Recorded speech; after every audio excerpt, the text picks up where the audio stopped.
Hello दोस्तों, स्वागत है आप सभी का आज की वीडियो में। तो आज की वीडियो में मैं आप सभी को जेंगो और फ्लास्क के बीच का डिफरेंस बताने जाने वाला हूं। तो चलिए शुरू करते हैं। तो चलिए पहले उसके अपने फीचर्स और फंक्शनैलिटी के बारे में चलते हैं। तो let's deep dive into the unique features and the functionality. पहले देख लेते हैं उसके कंटेंट्स जो हम आगे अभी हमारे आने वाले टाइम पढ़ने वाले हैं। तो पहला इंट्रोडक्शन, उसके बाद है हमारा जेंगो के फीचर्स और फंक्शनैलिटी के बारे में हम पढ़ाई करेंगे। फिर उसके बाद हम देखेंगे कि फ्लास्क के फीचर्स और फंक्शनैलिटी क्या है, यूनिक फीचर्स भी क्या है जेंगो और फ्लास्क के भी यूनिक फीचर्स क्या है। फिर लास्ट में हम दोनों का एक कंपैरिजन करेंगे। तो पहले मैं आपको ये सब स्टार्ट करने से पहले मैं आप सभी को जेंगो के बारे में कुछ बताना चाहूँगा। जेंगो बेसिकली क्या है, वो भी एक फ्री है और एक ओपन सोर्स फ्रेमवर्क है। फ्लास्क भी बिल्कुल सेम वही है, वो भी एक फ्रेमवर्क ही है। तो बेसिकली फ्रेमवर्क है क्या, मान लीजिए आपको एक वेबसाइट बनानी है या कोई एप्लीकेशन बनाना है। तो उसके लिए आप सभी को पहले HTML कोड करना पड़ेगा, फिर CSS कोड पर करना पड़ेगा। हम HTML कोड क्यों करते हैं, ताकि हम उसका एक बेस बना सकें। फिर हम CSS करते हैं ताकि उसमें कुछ स्टाइल दे सके। फिर हम उसके बाद जावास्क्रिप्ट में कोड करते हैं ताकि हमारा जो एप्लीकेशन है या जो फिर हमारा वेब है उसको हम थोड़ा यूज़र से इंटरफेस करा सके, मतलब यूज़र फ्रेंडली उसको फंक्शन दे सके। उसके लिए हम जावास्क्रिप्ट यूज़ करेंगे। तो ये तो हो गया फ्रंट एंड की बात। But what about the backend? Backend के लिए हम क्या करेंगे? तो बैकएंड के लिए हमें अगेन कई सारे कोड है, जैसे हमारे मान लो जावा में है या हमारा पाइथन में हम कोड करेंगे। बैकएंड में SQL यूज़ करेंगे। तो वो जो पाइथन में हम जो बैकएंड यूज़ कर रहे हैं, ताकि जो हमारा मान लीजिए मुझे उसको एज अ वेब नहीं, बट उसको हम एज अ एप्लीकेशन भी बनाना है, मुझे एक ऐप भी बनाना है। तो उसके लिए मुझे अपना एक API है या जिसको हम पाइथन का यूज़ करके भी हमें बैकएंड भी होना चाहिए, फ्रंट एंड दोनों ही चाहिए। तो उसमें हम पाइथन का यूज़ करते हैं जनरली। सो उसी से बना हुआ हमारा ये जो है जेंगो और फ्लास्क का हम यूज़ करते हैं। तो फिर दोनों के बीच में मेनली डिफरेंस है क्या? तो दोनों के बीच में एक जो सबसे यूनिक और मेन डिफरेंस है वो तो यही है कि जो जेंगो है उसमें कई सारे बिल्ट इन फंक्शंस दिए गए हैं। मतलब प्रॉपरली पहले से ही कई ऐसे हैं जो आपको बस जाने हैं, टूल्स में से लेने हैं, उठा के उसे डाल देने कोड में। लेकिन फ्लास्क में ऐसा नहीं है। फ्लास्क में है built in function, but compare to Django उसमें बहुत कम है, उसमें आपको खुद से ही बनाने पड़ेंगे। लेकिन स्टिल, तो इसका मतलब क्या हम सिर्फ जेंगो को यूज़ करें, क्या हम फ्लास्क को यूज़ ना करें? जी बिल्कुल ऐसा नहीं है। उसके बारे में मैं भी आपको और डिटेल में बताऊंगा कि वो क्यों ऐसा है। तो उसके लिए पहले हमें देखना पड़ेगा कि उसके यूनिक फीचर्स और जो फंक्शनैलिटी है जेंगो और फ्लास्क की वो क्या है और उसको हम कैसे कंपेयर करने वाले हैं। तो चलिए आगे बढ़ते हैं। पहले देखते हैं हम जेंगो के फीचर्स और फंक्शनैलिटी के बारे में। तो पहले देखते हैं जेंगो की फंक्शनैलिटी। जो सबसे पहले आती है वो है MVC आर्किटेक्चर, जिसका मतलब होता है मॉडल व्यू कंट्रोलर आर्किटेक्चर। तो बेसिकली ये है क्या MVC आर्किटेक्चर? तो जो हमारा ये जो जेंगो है वो ये आर्किटेक्चर को फॉलो करता है, जिसमें आता है मॉडल, व्यू और कंट्रोलर। मॉडल में क्या होता है, मान लीजिए आपका जो SQL डेटाबेस है, आपका जो पाइथन के साथ एक कनेक्टेड है। अब जनरली क्या होगा ना, आपको एक SQL का एक पूरा कोड, एक क्वेरीज लिखनी पड़ेगी, एक रॉ क्वेरीज होगी SQL की, वो डालनी पड़ेगी, तब जाके वो आपका सारा डेटा है उसमें फैच इन फैच आउट करेगा। मतलब कि जो CRUD ऑपरेशन है, CRUD मतलब कि create, return, update and delete, वो ऑपरेशंस के लिए आपको क्वेरी लिखने की जरूरत नहीं है। आप डायरेक्ट उसमें से जेंगो में जो अपना बिल्ट इन फंक्शन है MVC आर्किटेक्चर के अंदर से आप इंपोर्ट करिए और उसका यूज कर सकते हैं। आपको क्वेरीज लिखने की कोई जरूरत नहीं है, आप पाइथन में ही उसकी एक बिल्ट इन क्वेरीज को रन कर सकते हैं। फिर आता है हमारा एडमिन इंटरफेस। तो क्या होता है ना कि जब हमारा ये जो जेंगो इंस्टॉल हो जाता है उसके बाद जो हमारा एक एडमिन पैनल हमें बाय डिफॉल्ट दिया जाता है, जिसमें आपको वो करने के लिए आपको कोई HTML CSS या जावास्क्रिप्ट सीखने की जरूरत नहीं। वो पहले से ही हमें एक एडमिन पैनल रेडीमेड मिलता है, जिसके अंदर सिंपली हमको हमारा जो भी डेटा है उसको इंसर्ट करना है। मतलब जितने भी हमारे CRUD ऑपरेशन है वो हम कर सकते हैं, create, return, update, delete directly कर सकते हैं।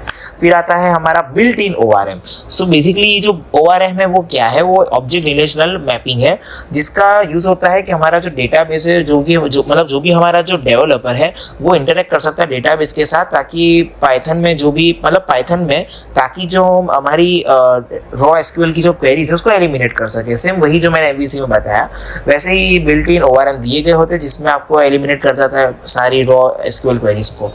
फिर लास्ट में आता है जेंगो की जो रेस्ट फ्रेमवर्क है। बेसिकली क्या है ना, जो हमारे रेस्टफुल APIs होते हैं, जिसमें हमें रेस्टफुल APIs की एप्लीकेशन बनानी होती है, उसमें भी हमारा जेंगो की जो फ्रेमवर्क है वो बहुत यूज़ होती है। तो ये थी कुछ इसके बारे में उसकी जो फंक्शनलिटी है, जो फीचर्स है। अभी हम देखते हैं उसकी जो एक्चुअल में फीचर्स है वो क्या है जेंगो की। तो पहला है हमारा स्टेबिलिटी इसमें बहुत है। दूसरा है उसकी डॉक्यूमेंटेशन बहुत एक्सीलेंट होती है। थर्ड है हमारा जो हाईली स्केलेबल है। फोर्थ, रिजॉल्व जो सिक्योरिटी इश्यूज़ कर देता है, मतलब बहुत ईजिली है जो हमारे सिक्योरिटी इश्यूज़ है उसको अच्छे से रिजॉल्व कर देता है। फिर आता है यूटिलाइज दी एसईओ, मतलब कि जो हमारा सर्च इंजन ऑप्टिमाइजेशन है उसको अच्छे से यूटिलाइज कर लेता है। उसमें मैंने huge library of packages, again मैं वही कहूँगा कि जो जेंगो है वो बहुत ही लार्ज अमाउंट ऑफ जो प्रोजेक्ट है उसके लिए हम मेनली यूज जेंगो का करते हैं। तो इसके लिए यहाँ पे हमें कई सारी जो लाइब्रेरी ऑफ पैकेजेस उसको प्रोवाइड की गई है। तो देखो सिंपल सी बात है, अगर आपको कोई बड़ा प्रोजेक्ट बनाना है, कोई बड़ा एप्लीकेशन है या वेब एप्लीकेशन बनाना है, तो उसके लिए आपको एक बहुत सारी फाइल्स है, लाइब्रेरीज है, मतलब कंपोनेंट्स है, उसकी बहुत हमें ज़रूरत पड़ती है। सो फॉर दैट रीज़न उसके लिए बेटर हमारा जेंगो रहता है। इसके लिए यहाँ पे क्यों, क्योंकि यहाँ पे हमारे पास कई सारी लाइब्रेरी ऑफ पैकेजेस है। फिर आता है allows the pragmatics and the robust design. तो ये था कुछ जेंगो के फीचर्स और फंक्शनैलिटी के बारे में जो थोड़ी यूनिक थे। अब हम आते हैं फ्लास्क के ऊपर। तो फ्लास्क की जो फीचर्स और फंक्शनैलिटी है वो क्या है, तो अगेन मैंने कहा फ्लास्क भी बिल्कुल जेंगो जैसा, बस फ़र्क दोनों में इतना है कि उसमें थोड़ा ज़्यादा बिल्ट इन फीचर्स है जेंगो में, और फ्लास्क में उतने नहीं है, फ्लास्क में उससे थोड़े कम है। लेकिन बात ऐसी है कि फ्लास्क को सीखना काफ़ी आसान है compare to the Django, because जो फ्लास्क है उसमें पाइथन तो यूज़ होता ही है, लेकिन बहुत बेसिक लेवल का उसमें यूज़ होता है, उसमें आपको डायरेक्टली आप इजी टू अंडरस्टैंड है। लेकिन जो जेंगो है उसमें आपको जेंगो के पर्टिकुलर सिंटैक्स पढ़ने पड़ते हैं। इसके लिए कई बार जो लोग हैं स्टार्टिंग द बिगिनर लेवल पे फ्लास्क को कंसीडर करते हैं। तो पहले देखते हैं चलिए फ्लास्क के क्या क्या है हमारे फंक्शनैलिटी। तो पहला है माइक्रो फ्रेमवर्क डिज़ाइन। तो मैंने जैसा पहले ही कहा था कि जो बड़े प्रोजेक्ट है उसके लिए हम जेंगो यूज़ करते हैं, तो अगर जो छोटे प्रोजेक्ट है उसके लिए हम फ्लास्क यूज़ करेंगे, बिकॉज ऑफकोर्स उसमें मुझे सिंपली ये बहुत ईजी टू अंडरस्टैंड है, तो मुझे कई सारे कंपोनेंट्स है वो नहीं ज़रूरत पड़ेगी। तो माइक्रो फ्रेमवर्क की अगर डिज़ाइन है तो उसके लिए मैं यूज़ कर सकता हूँ। फिर आता है फ्लेक्सिबल राउटिंग। तो जैसे मान लीजिए आपको आपका जो URL है, जो भी क्रोम में है, ब्राउज़र में है, या आपको कोई ऐसा राउटिंग है जिसको आपको मैपिंग करना है, तो उसके लिए ये काफ़ी फ्लेक्सिबल रहता है फ्लास्क। वो आपको अपना जो जो राउट करके जो एक कोड आता है उसको अगर आप ये कंपोनेंट को ऐड करते हो अपने कोड में फ्लास्क के अंदर पाइथन में, तो तब आपके लिए काफ़ी ईजी हो जाता है उसको राउटिंग करना आपके सारी जहाँ पे आपको डेस्टिनेशन पे जाना है उस पर्टिकुलर फाइल में। फिर आता है हमारा जिंजा 2 टेम्पलेटिंग इंजन। तो बेसिकली ये जिंजा 2 टेम्पलेट जो है ये बहुत ही पॉपुलर है आज के टाइम में काफ़ी, बिकॉज इसका जो यूज़ होता है वो क्या करता है कि जो पाइथन के अंदर जनरेट करता है डायनामिक HTML और जो टेक्स्ट बेस्ड कंटेंट है उसको डायनामिकली जनरेट करता है, ताकि ये काफ़ी अच्छा लगता है दिखने में भी और काफ़ी ईजी रहता है यूज़ करने के लिए। फिर आता है हमारा लास्ट जो कि है फ्लास्क के एक्सटेंशन। तो फ्लास्क में कई सारे अपने एक्सटेंशन है, जैसे कि मैं बात करूँ तो पहला आता है WTF नाम का एक्सटेंशन जो कि है WTE फॉर्म्स लाइब्रेरी, जिसमें जो आपकी डिफाइन की जो आपका इंटरफेस है सिंपली जो कि between the web server and application उसको ही डिफाइन करता है पाइथन में। फिर आता है SQL एकमी, जिसके बारे में आगे पढ़ेंगे, जो कि डेवलपर को अलाउ करता है ताकि वो डेटाबेस के साथ वर्क कर सके विद यूजिंग द पाइथन के जो ऑब्जेक्ट है उसको यूज़ करके। तो ये था कुछ फ्लास्क के एक्सटेंशन। ऐसे भी कई सारे बहुत एक्सटेंशन, लेकिन अभी के लिए हम इतना ही देखेंगे। तो चलिए अब देखते हैं जो यूनिक फीचर है फ्लास्क के वो क्या है। तो पहले मैंने देख लेते हैं जो कि है फास्ट डीबगिंग। मतलब जैसे मैंने कहा था कि इसमें कई सारे, इसमें भी कुछ है जो बिल्ट इन है, ऑटोमेटिकली जनरेटेड डीबगर है वो भी है इसके अंदर, तो काफ़ी आसान हो जाता है इस कोड को देखने में।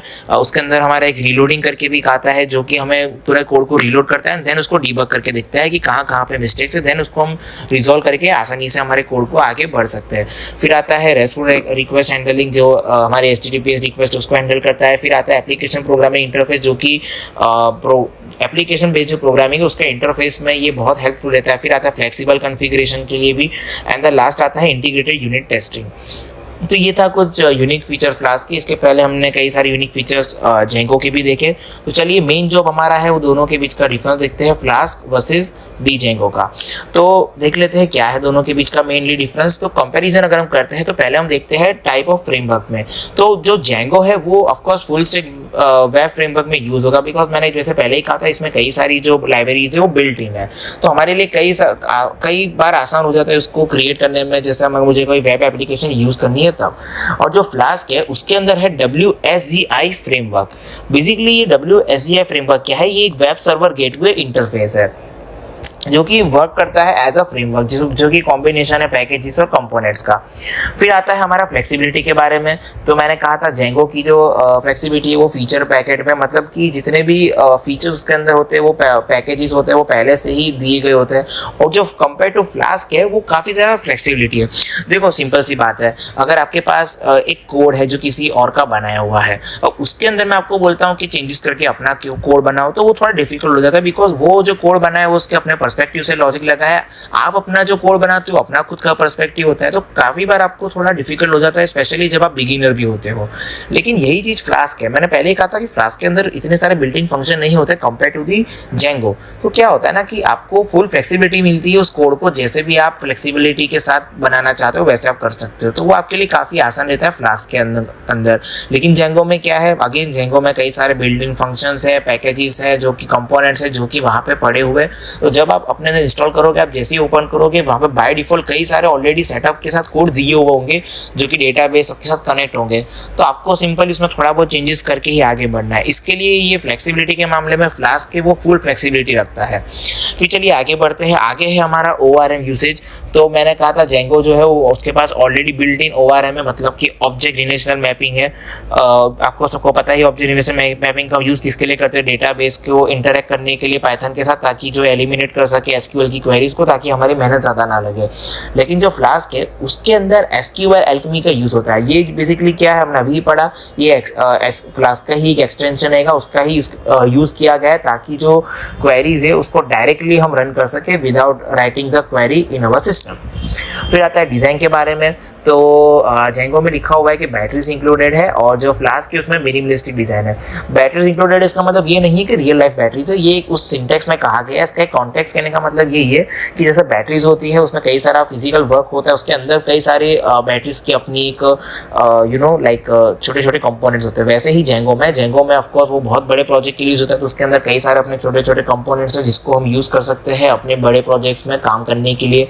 सेम वे हम फ्लास्क में देखते हैं। फ्लास्क में हमारा जो डिज़ाइन है बहुत ही मिनिमलिस्टिक होता है, मतलब कि बहुत ही छोटा होता है, उसमें कई सारे कंपोनेंट्स नहीं है, तो आपको खुद से बना के यूज़ करना होगा। फिर आता है वर्किंग स्टाइल। तो वर्किंग स्टाइल उसका जो है मोनोलिथिक है। मोनोलिथिक का मतलब वही है कि जो बड़ा ही लार्ज हो, वेरी डिफाइंड हो, not just integrated but widely used हो, तो उसके लिए हम मोनोलिथिक वर्ड्स का ही यूज़ करते हैं। बिकॉज जेंगो का हम यूज़ उसी में ही करेंगे जिसमें हमारे बड़ा फ्रेमवर्क हमको करना है, फुल स्टैक वेब फ्रेमवर्क में। वैसे ही फ्लास्क है डाइवर्सिफाइड है, उसके नाम पे से पता चलता है कि बहुत ही डाइवर्सिफिकेशन है उनके कंपोनेंट्स, मतलब पर्टिकुलर एक ही कंपोनेंट किसी एक ही चीज़ के लिए यूज़ होता है।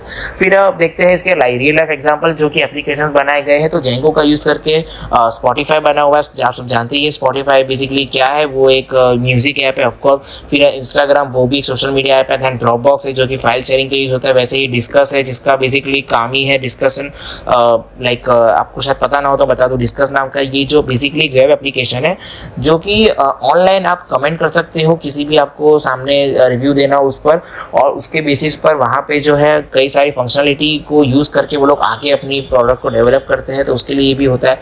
फिर आता है फ्लास्क। तो फ्लास्क के अंदर भी जिन पर्टिकुलर एप्लीकेशन ने फ्लास्क का यूज़ करके बनाया हुआ है वो है लिंक्डइन में ऑफकोर्स हम हमारी जॉब्स की जो रिक्वायरमेंट्स होती है उसके हिसाब से हम लिंक्डइन प्रोफाइल बना के जॉब्स पर अप्लाई करते हैं। फिर आता है पिंटरेस्ट जिस पे कई सारे डिज़ाइंस होते हैं, than Reddit, than Uber etcetera. तो ऐसे ही कई सारे रियल लाइफ एग्जाम्पल है जिसमें कई सारे कंपनीज है जो बड़ी बड़ी ब्रांड कंपनीज है उन्होंने फ्लास्क और जेंगो का यूज़ किया है। तो अब सवाल आता है कि हमें किसका यूज़ करना चाहिए। तो ये तो डिपेंड करता है कि आप कौन सा प्रोजेक्ट कर रहे हैं। अगर आप एक मान लीजिए बहुत ही लार्ज अमाउंट ऑफ प्रोजेक्ट कर रहे हैं जो कि एक से मल्टीपल प्रोजेक्ट है या एक बहुत बड़ा प्रोजेक्ट अपने आप में, तो उसके लिए मैं सजेस्ट करूंगा आप जेंगो यूज़ करिए। बिकॉज जो जेंगो है वो कि फुल स्टैक वेब फ्रेमवर्क है, उसमें कई सारे बिल्ट इन ORM है, फीचर्स है ऑलरेडी, तो उसको आप इजीली यूज़ कर सकते हो अपने प्रोजेक्ट में। In compare to that Flask में अगर आपको मान लीजिए एक छोटा सा फ्रेमवर्क, एक छोटा सा काम है, उसको आपको बहुत बड़ा लेवल पे नहीं है, तो उसके लिए आप बिल्कुल फ्लास्क का यूज़ करके कर सकते हो। बिकॉज फ्लास्क कंपेरेटिवली जेंगो के मामले में ईजी टू अंडरस्टैंड है। तो दोस्तों thank you so much for watching my video. Do like, share and subscribe. Thank you.